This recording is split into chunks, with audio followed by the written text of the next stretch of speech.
Good evening.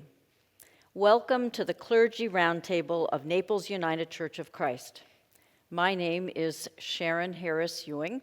I'm Assistant Minister here at Naples UCC in Naples, Florida. I'm joined by my friends and colleagues, the Reverend Dr. Dawson Taylor, Senior Minister, and Reverend Dr. Deborah Kaiser Cross, our Minister for Congregational Care. We're glad you're here. This is our fifth session discussing the book, The World is About to Turn, Mending the Nation's Broken Faith by Rick Rouse and Paul Ingram. Each session is recorded and available for viewing later on livestream.com and YouTube. So if you missed earlier sessions or you want to share these with friends, you can check them out. Tonight we have a challenging task to cover two chapters, 5 and 6. Although that's more material, they're related, so I hope we'll get through. Chapter 5 highlights the values that are shared by many different faith traditions, and then chapter 6 embraces the differences among traditions. So we're going to get started. Chapter 5 is called Values Matter, Discovering Common Values in Many Faith Traditions. They start with the question, what are the core values that shape life together? And then they answer their own question by pointing to what we call the Golden Rule and all the ways that different faiths express the same idea. One of my favorite of Norman Rockwell's paintings is called the Golden Rule. Although it includes words that are familiar to us, the picture captures the universality of the message. In Buddhism, hurt not others that which pains yourself. In Judaism, what you yourself hate, do to no man. In Islam, do unto all men as you would wish to have done unto you. In Hinduism, treat others as you would yourself be treated. And in Native American traditions, live in harmony, for we are all related. So I'm going to ask my colleagues, how might it be helpful to see the Golden Rule as both part of our Christian faith and at the same time a bridge to other faiths, or perhaps even to people who have no faith? Well, I echo, Sharon, what you were saying about the Norman Rockwell painting, because my parents have a framed copy of that print in the entrance of their home. And so when I was reading over the notes in preparation for today, I could hearken back and I can tell you where it was in their previous home, where it is in their current home, things like that. So I appreciated that reference. I think the thing about the Golden Rule is, at least in my experience in growing up, I have a bookmark from my childhood that was given to me, I think, by my third grade Sunday school teacher, that it's like still tucked into a Bible that I used in childhood. So it is so foundational and fundamental to how I was raised and in the spirit in which I was raised.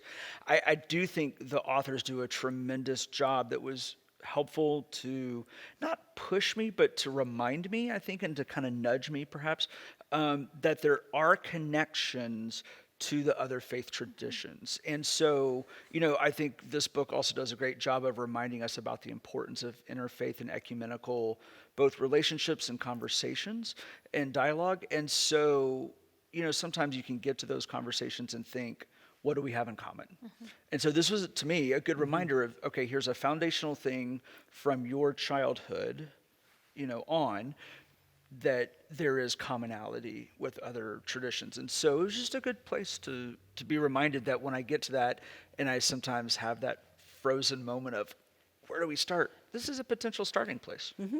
It really is. And I found it to be a great leveler. It just helped me understand that of the truth in every tradition highlights the same thing, essentially. But it also made me really think about it. And the fact that it rings so true, it is founded in two things for me. One is there's a certain self-interest that makes sense to people.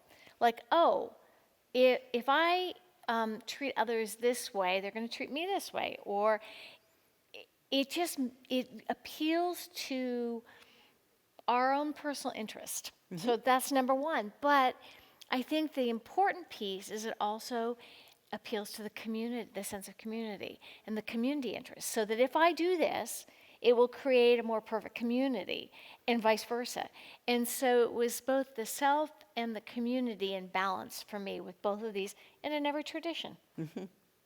As you're talking about that, it reminded me of a good friend and colleague at the college who was a philosopher, and he talked all the time about enlightened self-interest. Yeah. That there are some things we should do, they're good to do, but if you think about it, they're also good for ourselves. And so there are Right. lots of reasons to do that. Absolutely. So we're going to move along perhaps more quickly today, but the chapter is rich, and the authors discuss 6 different religious paths, or as they call them, ways, and then they identify common values shared by them. They are Jewish, Christian, Muslim, Buddhist, Hindu, and then what they call Chinese. The bottom line is, although they do provide some general information about each faith tradition, and I commend it to you for reading, what they really do is explore how the theme of living together in community, a community that is characterized by justice and compassion, is a part in some way of all of these faith traditions. If you've been with us for past weeks, you know that the last 3 weeks we were talking about justice, kindness and compassion and humility, because from the Micah 6:8, what does God require of you but to do justice, love mercy, and walk humbly with your God, that provides the outline for the book. So it's not surprising that we find that now as something that in some way or other is in every tradition.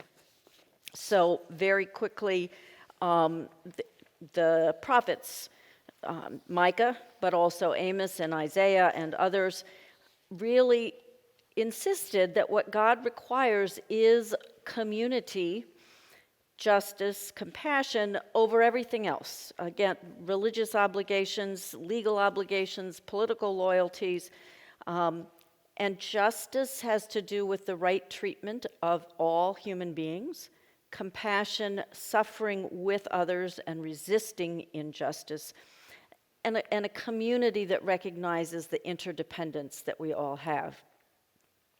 Of course, the Christian tradition draws on that same prophetic tradition, and many of us see Jesus as fulfilling what the prophets spoke of and called us to.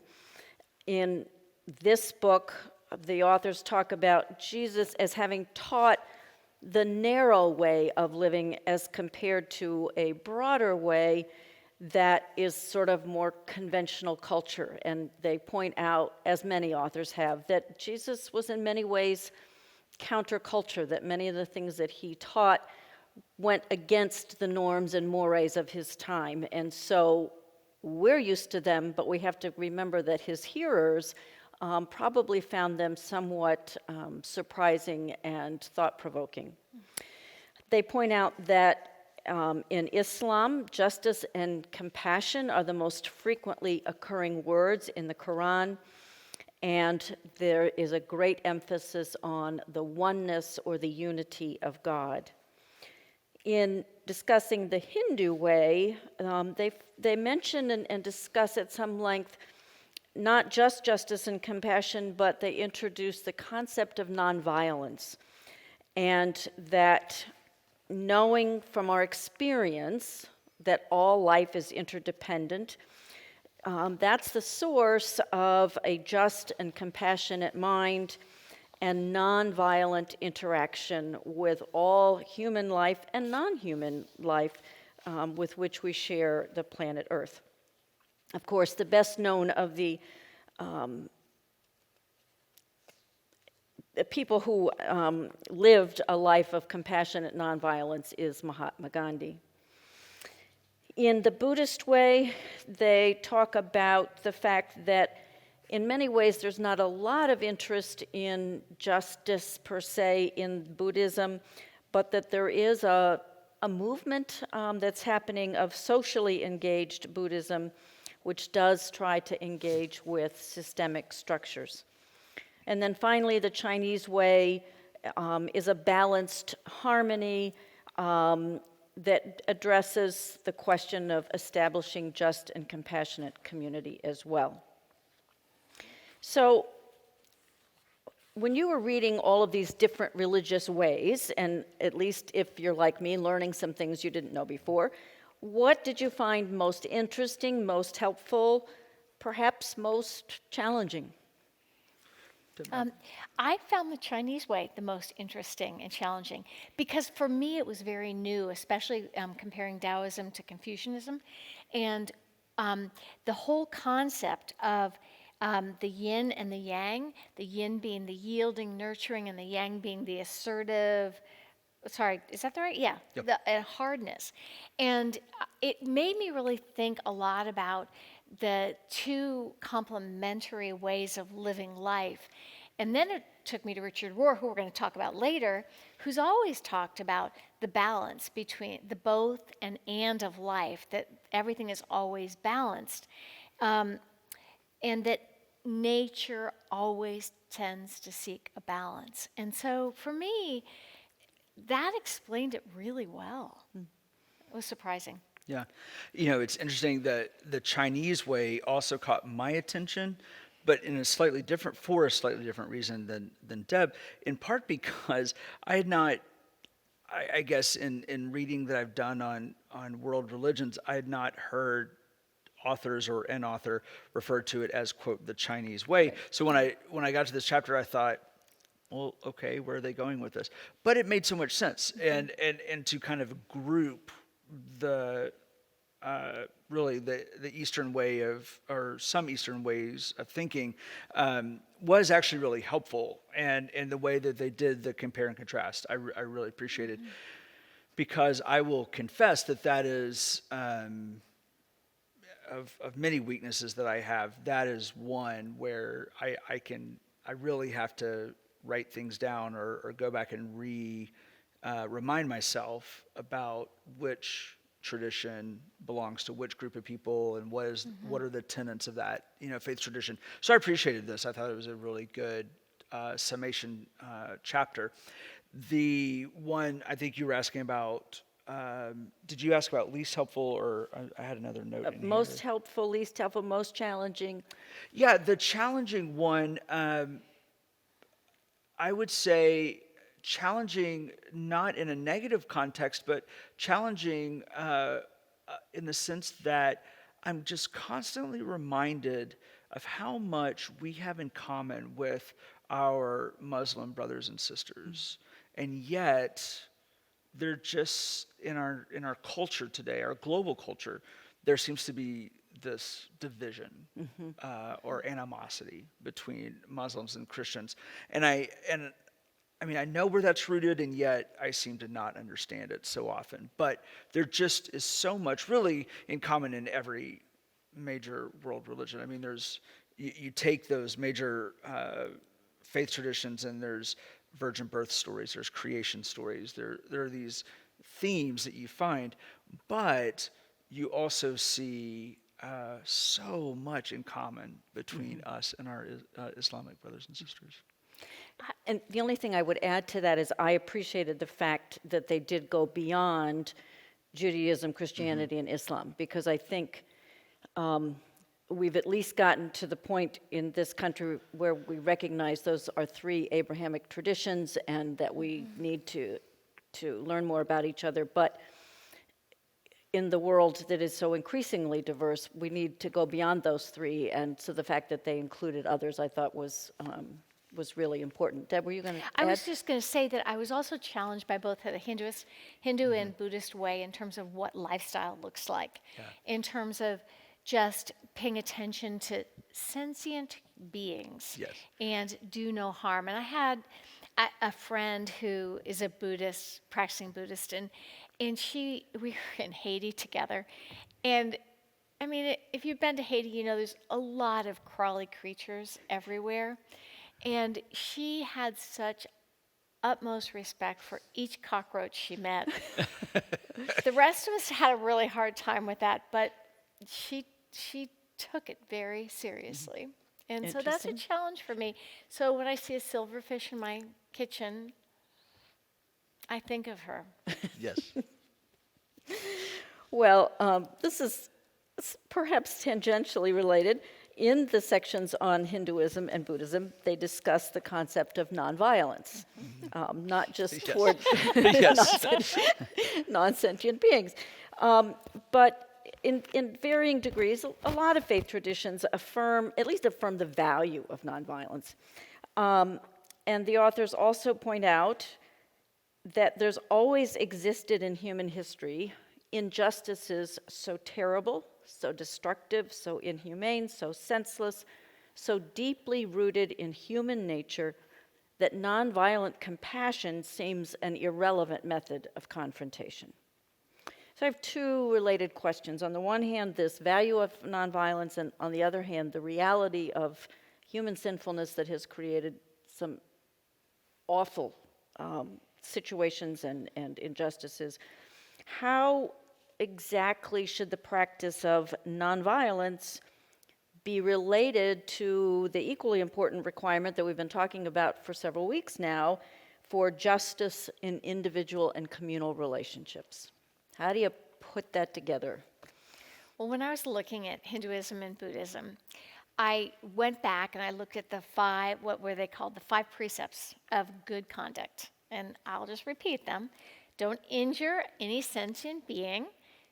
Don't lie. Don't steal. Don't engage in immoral sexual acts. And finally, don't partake of intoxicants. Well, you know, whatever. But it was very interesting is that both of them focused on individual contact or individual conduct and how that creates the fabric of a community that does not engage in violence. And so, we go back to the whole communal versus the individual on a regular basis. And what would it look like if people engaged in those kinds of behaviors and then created more of a fabric of a community? Because I do think we're back to the self-interest thing, is that we tend to do what we want to do without regard to a community. And so, I'm not sure I'm answering the question, but I am focusing on how the individual's actions impact a community and how nonviolence begins with a person and it extends to a community. So, So I think this is related, and if I'm totally off track, just drag me back in. But I couldn't help but think about the debate, as I perceive it, that's been raging for the last 10 months about individual actions Yep. over the choice to wear a mask during the COVID crisis and the impact that that has over the communal health. And this idea about personal freedom versus communal welfare. And I'll be very candid to say I have not struggled with that, but there are those who have. And I will be equally candid to say I have struggled with those who have struggled. and so, but I do think that, it is this idea that,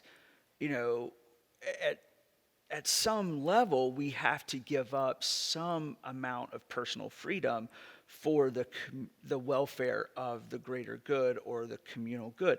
And I do think that Eastern traditions, Buddhists particularly come to mind, but and I think they raise this better, that they have a better grasp of that. And I don't know. I mean, in some ways, that's what makes America America is the individuality and the ability to impact that as individuals. But we're going to talk about this next week when we conclude this study. David Brooks does some magnificent writing about what we can accomplish together And so I found myself again in this paradox, which we'll also talk about next week as well. And I don't think we've really answered your question about there's some things so heinous that we have to respond. But I'm not sure I can justify violence under almost any circumstances. I just have such a hard time with it. I understand it, but I understand why, we've been to war over injustices, but that's a really tough step to take for me. Well, and of course, that's where just war theory comes in, and Exactly. and how you feel about that, and I would say mine changes about every 2 years of feelings about that. Well, and it's interesting because what came to my mind is not that long ago, in the middle of January, we celebrated Martin Luther King Jr. Day, and for me, he epitomizes, at least in this country, the nonviolent response to incredible injustice. And both the opportunity that, yeah, this can be done, but also the cost. And it's,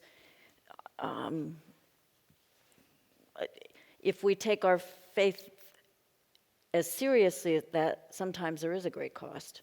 And he certainly epitomized that.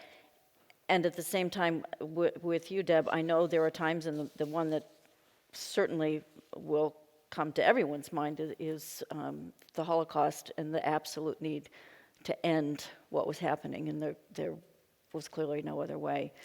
I was thinking of Bonhoeffer, who was it last week or the week before? We were talking about that. I think about the sacrifice of one. I mean, granted, he was a part of a group of people, but Dietrich Bonhoeffer, I think, represents at such a deep level exactly what you're speaking to. And I think that for me, the critical factor is that we need to think very carefully before we move to violence as the choice. Certainly. My father was a veteran of both World War II and the Korean War conflict, and he was a very patriotic man. But as time went on, he became less and less enchanted with how many conflicts we engage in as a nation, because his concern was we have to be very careful when we put young lives in those situations, because you are molding and you can be destroying a life who has to do these things. And so I just think it's a careful conversation to engage in. I would certainly agree, and I would say, I didn't have the privilege of knowing your father, but my sense is that there are many people who come home from war absolutely opposed to it for that precise reason, even if they're in a war that felt justified at the time. And I will say that he felt like it was justified at the time, but he witnessed too many things that made him rethink things. Yeah. So. Well, and that, my other, this is a related question, is just how do we balance justice and compassion in confrontation with injustices, and I think we've kind of addressed that. The only thing that I would add is, as you said earlier, Deb, we are constantly moving back and forth among levels. How we live individually in our lives, how we live within a community, in our state, in our nation, and I think in our world, because we can never forget how interrelated we are. And to go back to the pandemic, if there's anything that makes us aware of how interconnected the world is, that is certainly one example. There was one thing that you referred to in our notes that I do actually want to talk about. Oh, go for it. And it's on page 65, and you reminded me about that line they were talking about, having an excessive critical voice or a deficiency of a critical voice. And if we have excessive critical voice, we're angry, self-righteous, and focus more on vengeance. If we have a deficient critical voice about violence, we have a failure to speak up when we need to. And they're talking about that important balance between the excessive and deficient, and that middle line about knowing when to speak, knowing when to act, but not veering too much on either side. Which goes back to the balance. Exactly. But I thought it Yeah. was a really interesting concept in there. Well, thank you for sharing that. As we said at the beginning, Chapter 5 focuses on the fact that there are these common values across faith traditions. And then in Chapter 6, we move into recognizing we're not all the same and that there are also differences. And I think that's important. In a minute, we'll talk a little bit more about religious pluralism and what it means. But one of the dangers, I think, of some interfaith approaches is to reduce it as if it's all the same. Well, of course, there's no need to worry about it. It's all the same anyway. And clearly that's not true, and these authors are not suggesting that in any way. I was very intrigued. They clearly have had some wonderful interfaith experiences up in the Northwest in Seattle and parts of Canada. And they talked about something, and my head is always spinning like, well, could we do that here? Called the Faith Action Network, or FAN, which was made up of Christians, I love this, of all sorts, and Buddhists, Sunni, Shia, and Sufi Muslims, Sikhs, Native Americans, and people who describe themselves as spiritual but not religious. And the purpose was for interreligious dialogue among religious communities. And they talked about conceptual dialogue, defining teachings of each way, socially engaged dialogue, distinctive views on how traditions approach issues of social, economic, gender, and environmental justice, and then interior dialogue, how a faith adherent participates in specific practices, meditation, contemplative prayer, and dancing with dervishes. So they refer to a gathering that they had in 2018, and Rabbi Ruth Zlotnick, if I'm pronouncing it correctly, talked about the story of Israel as a metaphor for the choices that we're all facing now. And she said, we can either choose exile or exodus. She didn't say a whole lot about what exile is, except that it is slavery, death, fear, and really being stuck in the past as Israel was enslaved in Egypt. Exodus, on the other hand, she described in terms of freedom, courage, life, searching for life, journeying to the promised land, the land of freedom and shalom and wholeness. And it's not arrival that's important, but undertaking the journey. And then she went on to say lots of things were part of Exodus: learning from but not clinging to the past, envisioning future possibilities for transformation, and then some more specific things like rejecting any and all forms of racism and misogyny, but also rejecting free market capitalist economic system and choosing wind and solar over gas, standing for justice and compassion as the heart of community building. So what did you make of this image of exile and exodus? Was it helpful or not? And how does it relate to religious pluralism? Why did they include this? I loved the image itself, and I particularly appreciate the alliteration. I will say that I take a little bit of issue with the portrayal of Exodus. However, I'm hesitant to do so with a Jewish colleague. And so, a white male Christian critiquing a Jewish female rabbi, I think there's a little bit of, and it's also coming secondhand through the lens of two male writers. But what I fear that they don't represent, or that she did not portray, is the deep pain of Exodus. There is great relief on the other side of Exodus, but there's a lot of pain that comes with Exodus.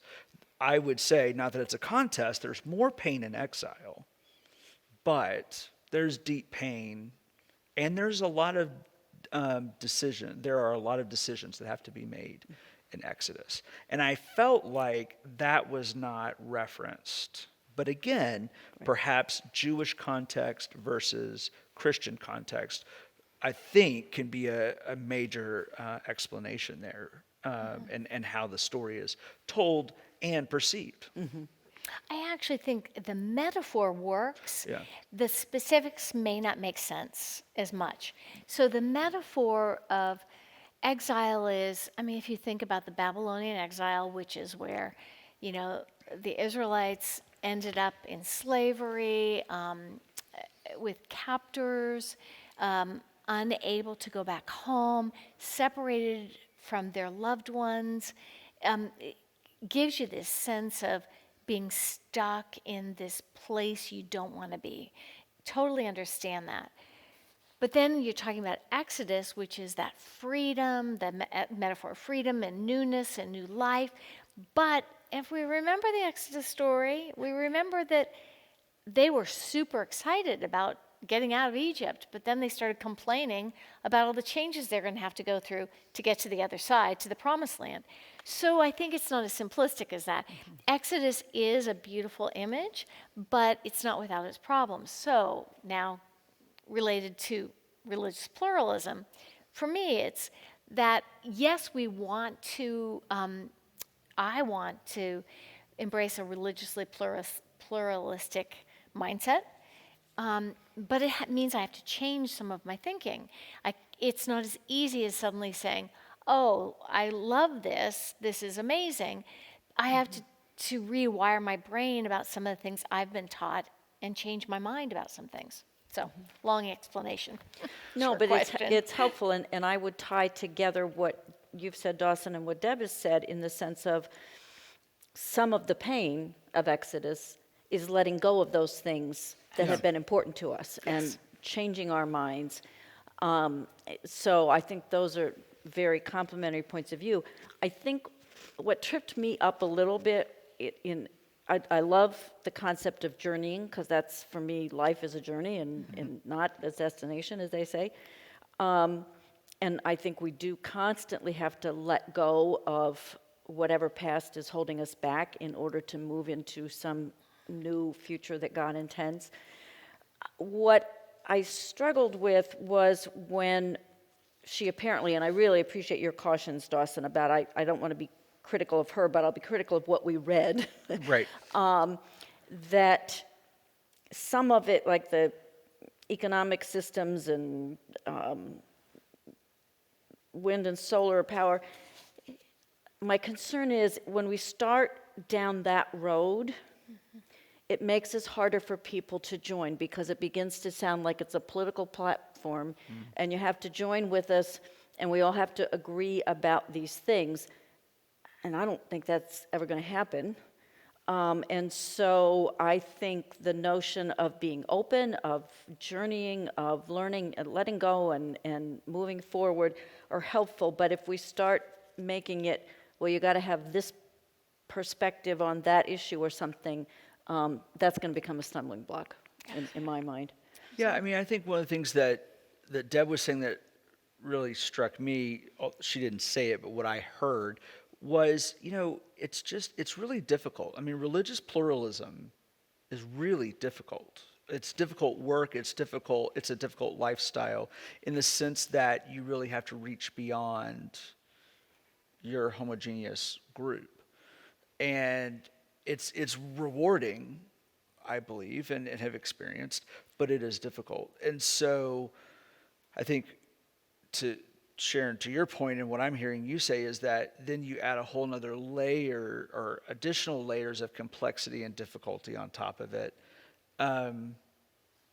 You've got an already challenging process. Why further challenge it or make it more complicated or difficult? Yeah. So in this book, they've talked about all these different religious ways, but they make a choice to have a whole section on countering Islamophobia.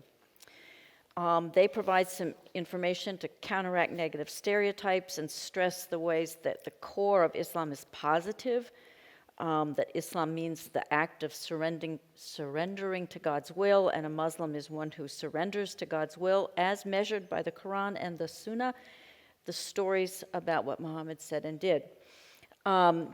Monotheism is fundamental to Islamic, Christian, and Jewish teachings.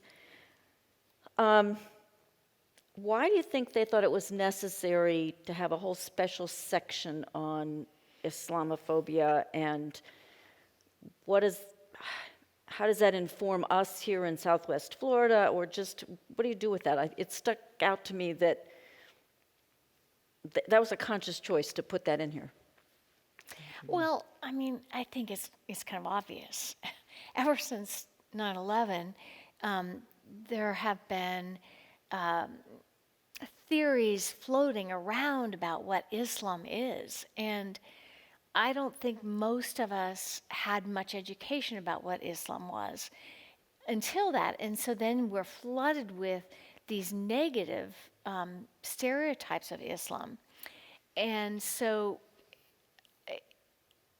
it's caused people to be, very, the only way I know to describe it is, prejudiced, have stereotype views of Islam. And it's been really helpful for me because you know that our daughter lived in the Middle East for the last 10 years off and on, and she would often describe to us what living in a Muslim culture is like. Of course, there are difficult parts of it, but there's so many beautiful parts of it. The connection to family, the hospitality that is offered, the commitment to their faith that is like so, it's so real that you're called to prayer 5 times a day and the entire nation stops wherever you live. And so there's some real beauty to it, but unless we're educated about that, we're going to see the stereotypes and we're going to buy into the stereotypes. And so, it seems pretty obvious to me why they did what they did. It may be obvious. I still think it's important to say it, so. Oh, no, well, you asked the question, so we had a chance to say something. That's right. Yeah, I just concur completely. And as I referenced earlier, we have far more in common than not. And, we've had I believe, an increasing amount of interreligious dialogue, thanks in large part, Sharon, to your leadership and also to our Justice Committee, but also due to our Muslim brothers and sisters, our Muslim siblings, and their willingness to engage with us. Because we have to acknowledge that it's a lot easier for us in the dominant culture to reach out than it is to accept that invitation. And so I'm grateful to our local Muslim leadership and their willingness. And interestingly, I talk about this very openly, but the way that I've had the greatest ability to reach our Muslim siblings is through our Jewish siblings, is through relationships through Rabbi Miller to reach our Muslim siblings. And so I do think sometimes people aren't aware of the richness of religious diversity in Naples. And it's something I'm actually very, very proud of as a Neapolitan. Well, and it's interesting, you both know that I'm part of a very small and informal interfaith women's group that meets a few times each season. And we've been sharing about different things like birth and marriage and death from each tradition. And it's been fascinating to listen and observe as Jewish women and Muslim women are like, wow, that's so much like us. And that just sounds like what we do. And not that there aren't differences, but there's certainly been a lot of discovering of commonalities, and that's exciting. And I do think, I feel proud that this church, not me, but starting with the series that you did a year ago, where we brought the Imam and Rabbi Miller here, those are important first steps. We got a long journey ahead, but good first steps. All right.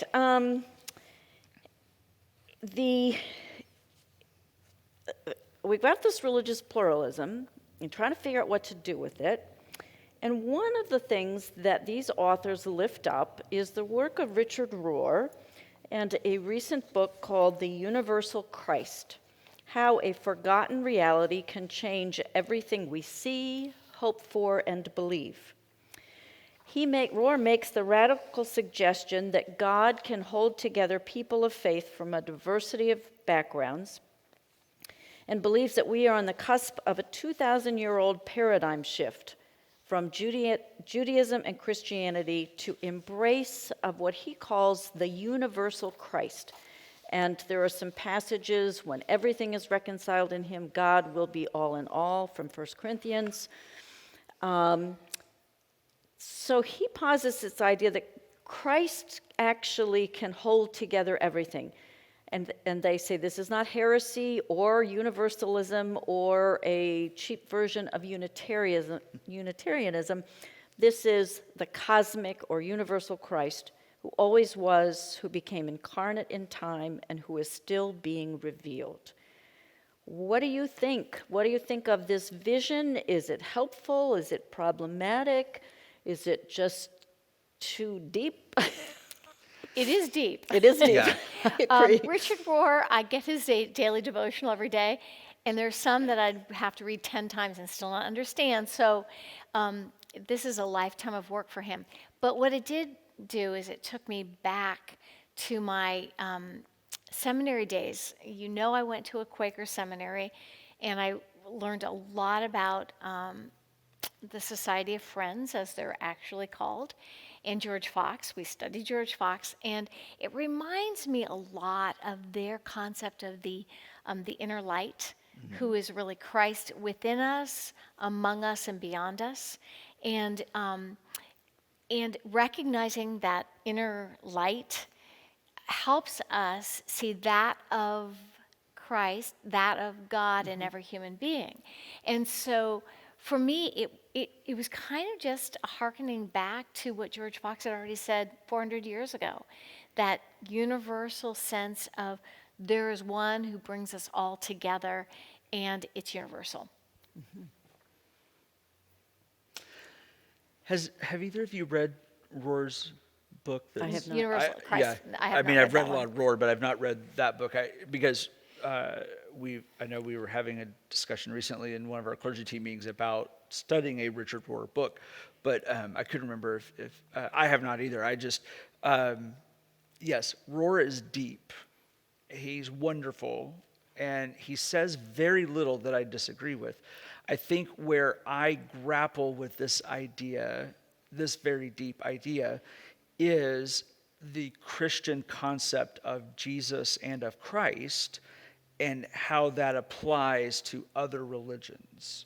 In part, I believe it has to do with your level of Christology. You know, if you believe that Jesus is the Son of God, the child of God, who is the only messenger of Christianity, or solely the messenger of Christianity, how can you apply that to other, faith understandings and other faith traditions? I have a fairly low Christology, so it's not a difficult thing for me to apply to other faith traditions. But I do so with a great deal of respect and some hesitancy, because again, dominant culture coming in to say, I don't want to be a dominant culture coming in to say you should believe like I do, but I'm very comfortable with what I believe. I don't know that makes sense. So yes, I would say, I think the issue that I have the same is to call it cosmic Christ. Yes. It's not that the concept Right. is not a problem, because I think that is the essence of all of our faith, is there is something. No, and that's very helpful, and Yeah. I appreciate that reminder. And that's a really Rohrian, is that a word? Yeah. Richard Rohr concept of the cosmic Christ. And David, your spouse and our former executive minister, he and I would go not round and round at each other, but David has a much higher Christology than I do, and so he and I theologically would. Those were some of the great conversations in the office that now happen at your dinner table, where we would talk about what a level of Christology looks like. Again, deep stuff. I mean, Well, but I do like that but cosmic. this is very helpful. The note I made to myself was, and I think it's what I'm hearing in your saying, hesitating to call it the Christ, is that the risk of arrogance, that we've got the name for whatever it is that Exactly. binds us all together. We're all not necessarily victims, but we're all creations of our generation. And I was of the generation in seminary that we studied a lot of process theology. And I read a lot of Alfred Whitehead? No. No. North Whitehead. North Whitehead, Yeah. I'm going to get them mixed up, and other process theologians. And I found the notion of sort of God as the creative process behind all things, and the idea that we either take steps forward or we take steps back. And it was a cosmic kind of understanding that I could relate to, that may be like the inner light or the kinds of things that Roar's talking about. And I haven't read it, so I want to be cautious. But that was the thing that just struck me, is if we still are going out and saying, but we've got the name that's going to solve the problem for everybody, I'd have to be convinced that there isn't another way to name it. And I'm going to say I have a high Christology, like I really do, but I don't see the problem with believing Jesus is the one who revealed God's very self to us in this culture, but at the same time that God reveals God's self to other cultures. So, and that would be, for lack of another word, that inner light or that cosmic Christ or whatever we want to call it. I think you can have a high Christology, so I would, Yeah. and still embrace religious pluralism. Yeah, and again, I think for me, the cautionary tale is I don't want to be a snake oil salesperson in that sense of like you're saying, the arrogance of, well, I've got all the answers, or my faith has all the answers. And certainly, Deb, I didn't mean to exclude you from the high Christology No, it's okay. conversation. But again, it's one of the things I love about this team is we all kind of fall on that spectrum.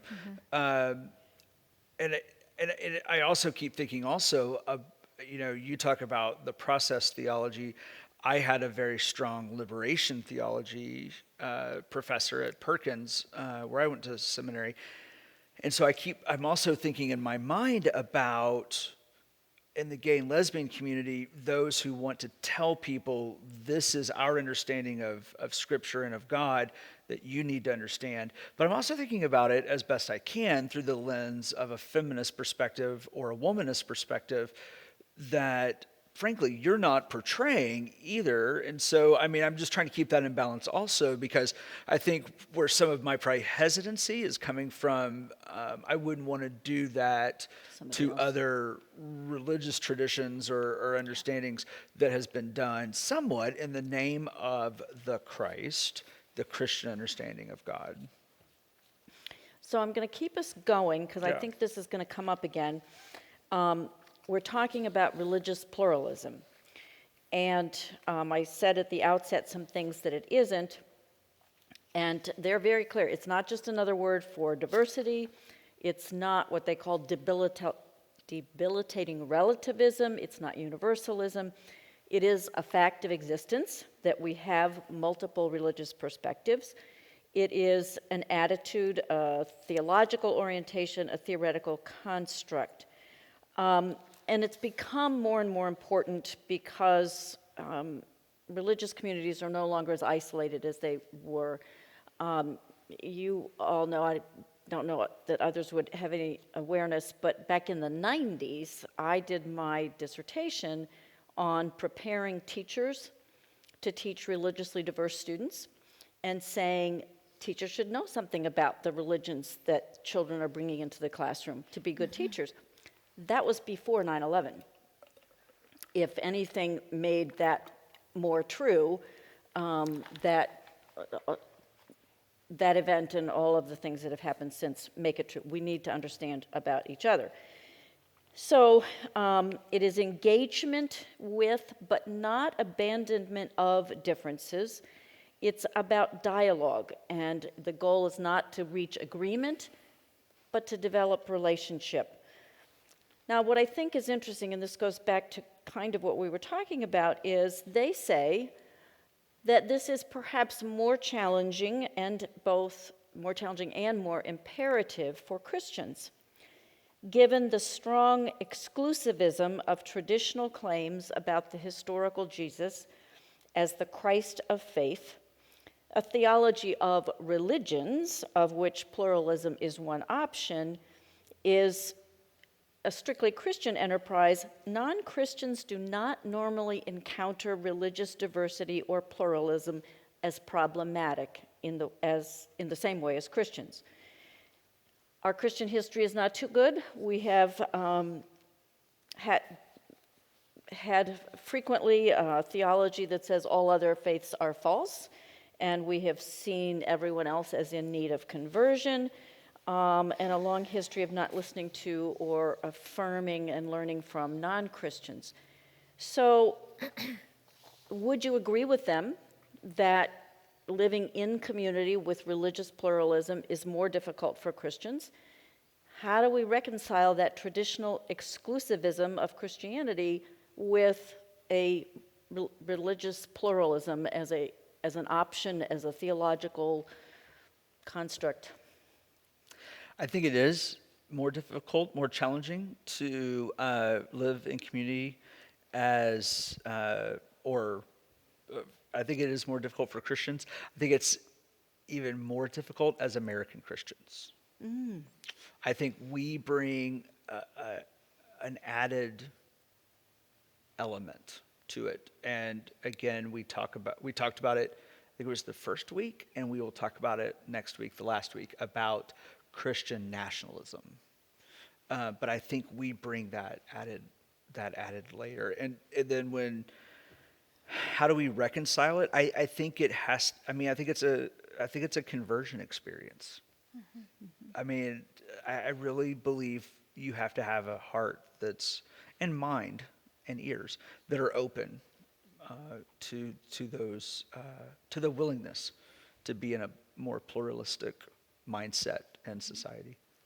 Well, I think there are two things that came to mind for me. One is that Christianity is the dominant religion in our culture, or has been, and so that there's a power differential there. So it's easy to That's a good point, try yeah. to make other people conform to what the dominant culture is. We've seen that in every other culture in history. So there's that. But there's also, I think, another piece that has made it difficult for Christians, and that is what is often called the third commandment. Love God and then love your neighbors, number 2, and then go into all the world preaching the gospel, baptizing, and okay. So people have taken that as another law, and so that tends to make us more exclusive. Like, you have to convert these people. That's one of the laws, and make them like you. I don't think Jesus ever intended that, but the way it's been interpreted in Christian culture for centuries is that that's what we have to do. It's a domination of others to make them like us. And I think that other of these world religions don't, I mean, some do, but many of them do not evangelize. And so I think that evangelism concept has really gotten in the way of religious pluralism for us as American Christians. I appreciated what you added, Dawson, about American Christians, and I think not just of Christian nationalism, but even that very first week talking about doctrine of discovery. We just had this idea that this was the civilized way to be, and so we were going to civilize the natives, and we've done that around the world. We've taken it, American Christians as missionaries have taken it around the world to civilize and teach them. So that's additional. I'm going to flip it. and say, I think that there's also something really positive about letting go of traditional exclusivism that can be helpful to the church. Because those very things of you got to become like us, and this is the only way, I think, have been a barrier for some people in terms of, I don't want to go somewhere where that's the ethos. Mm-hmm. And I can say that this has been a lifelong issue for me, and I'm projecting it onto other people, but I can remember in high school having people I was very close to, highly respected, who were not Christian, mm-hmm. and saying to the church and to the church leaders, what am I supposed to do about this? I am not going to write these people off. I cannot believe that this person is going to go to hell.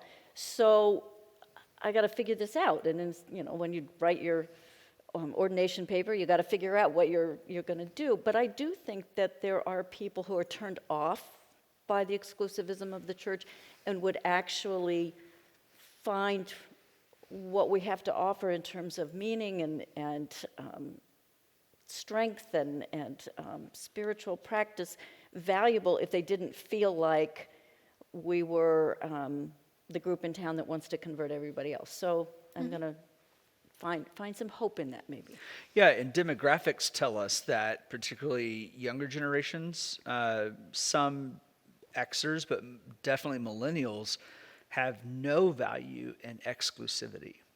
And so I believe that one of the greatest hopes for the church of the future is that we can actually reclaim inclusivity and build that as a foundational value moving forward. Mm-hmm. And that certainly is a characteristic of this church, of which I know we are all very proud. My watch is telling me that we are near the end. So, yes. Any last comments that you want to make before I read something as an end? No, thank you for leading us today. Yes. These were complex concepts. I was going to say dense well, chapters. And I didn't get to every complex concept, but we got to a lot. So, one of this book is full of appendices and statements largely out of the Lutheran tradition, because these are Lutheran pastors, but they do include the Jesus statement that called Reclaiming Jesus, a Confession of Faith in a Time of Crisis, that was signed by quite a number of people, and it's quite long. I am not going to read it all to you. But I want to read part of what is at the end and the scripture which ends one part of this. So this is a collective statement trying to reclaim Jesus, but certainly not in an exclusive way. We are deeply concerned for the soul of our nation, but also for our churches and the integrity of our faith. The present crisis calls us to go deeper into our relationship to God, deeper into our relationships with each other, especially across racial, ethnic, and national lines, deeper into our relationships with the most vulnerable, who are at greatest risk. The church is always subject to temptations to power, to cultural conformity, and to racial, class, and gender divides, as Galatians 3:28 teaches us. And this is what I want to end with.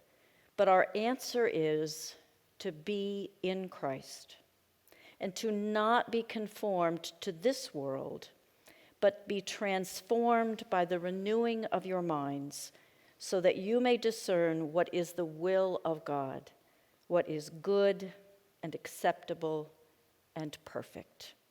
And that is from Paul's letter to the Romans.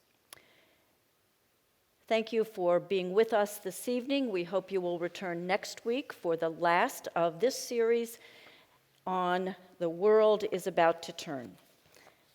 Have a good evening.